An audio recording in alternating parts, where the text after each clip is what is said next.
Once upon a time, in a distant land, there lived a king and queen who were very sad because they had no children. After many years of longing and prayers, their wish was finally granted, and they were blessed with a beautiful daughter. They named her Snow White because her skin was as white as snow, her lips were as red as roses, and her hair was as black as ebony. She was so beautiful that everyone who saw her couldn't stop praising her. The king and queen's joy knew no bounds with the birth of their daughter. The queen often said to her beloved Snow White, "My dear Snow White, you are the most beautiful girl in the world." However, fate had different plans. After a while, the queen fell ill and unfortunately passed away. The king's heart was broken, but he remained strong for the sake of his daughter, Snow White. Eventually, the king decided that Snow White needed a mother, so he remarried. His new queen was exceptionally beautiful, but her beauty was achieved through dark magic. She enchanted everyone with her looks, but she was deeply envious of Snow White. This queen practiced black magic and possessed a magical mirror that she cherished above all else. Every day, she would ask the mirror, mirror, mirror, on the wall, who is the fairest of them all? The mirror would always reply, "You, my queen, are fair, it's true, but Snow White is even fairer than you." As Snow White grew older, she became even more beautiful, and the mirror's response changed. One day, when the queen asked her usual question, the mirror replied, "Queen, you are fair, but Snow White is even fairer than you." Upon hearing this, the queen's face turned red with anger. She decided that she must eliminate Snow White to regain her title as the fairest of them all. She summoned her trusted huntsman and ordered him to take Snow White into the forest and kill her. The huntsman, feeling distressed by the command, took Snow White into the forest but could not bring himself to harm her. With a heavy heart, he told Snow White that he had been ordered to kill her but could not do it. He urged her to run away and never return. Snow White fled into the forest, and the huntsman returned to the queen, lying that Snow White had been killed. Snow White, exhausted and frightened, stumbled upon a small, quaint cottage in the woods. She was relieved to find that she was not alone. The animals of the forest, deer, rabbits, and birds, had become her friends and led her to the cottage. As Snow White entered the cottage, she noticed that everything inside was small. It seemed like a house for children, with tiny tables, tiny chairs, tiny beds, and tiny dishes. Assuming that perhaps the owners of the house were children without a mother, she decided to clean up the place and prepare a meal. After finishing her chores, she was so tired that she fell asleep on one of the tiny beds. That evening, when the Seven Dwarfs returned home from their work in the mines, they were surprised to find their cottage clean and smelling of delicious food. They thought a thief had visited, so they quietly entered the house to investigate. To their astonishment, they found a beautiful girl sleeping in one of their beds.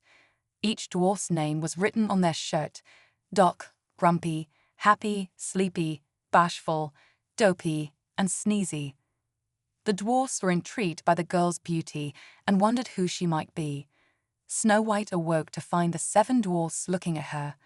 She saw their names on their shirts and realized that each dwarf had a unique personality. Doc was the wisest, Grumpy was always upset, Happy was always cheerful, Sleepy was often asleep, Bashful was very shy, Sneezy was always sneezing, and Dopey was a bit simple-minded.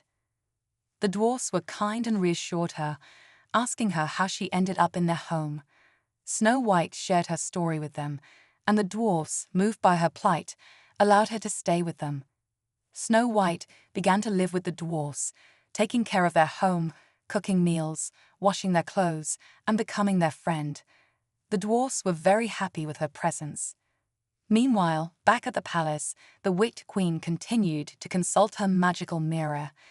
Each day she would ask, "Mirror, mirror on the wall, who is the fairest of them all?" And each day, the mirror would respond, "You, my queen, are fair, it's true, but Snow White, who lives with the dwarfs, is even fairer than you." The queen could not accept this. Furious, she decided to find another way to get rid of Snow White.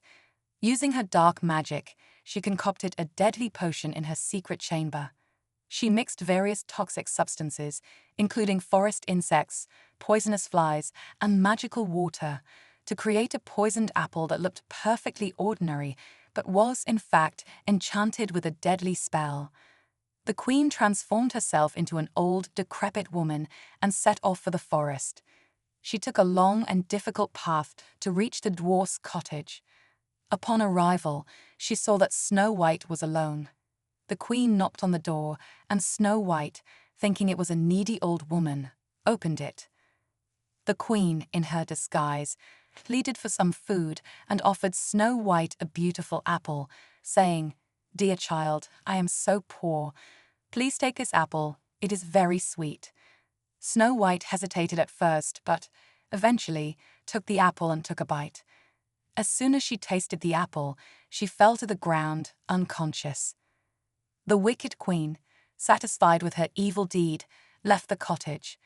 When the dwarfs returned home that night, they found Snow White lying unconscious on the floor. They were heartbroken and could not understand what had happened. Doc, who was the most intelligent, examined her and noticed she was still breathing, but was in a deep, enchanted sleep. They realized it must be another of the queen's dark tricks. The dwarfs were devastated and decided to place Snow White in a glass coffin, which they had specially made. They kept vigil by her side day and night, bringing her flowers and mourning her beauty. They were all very sad.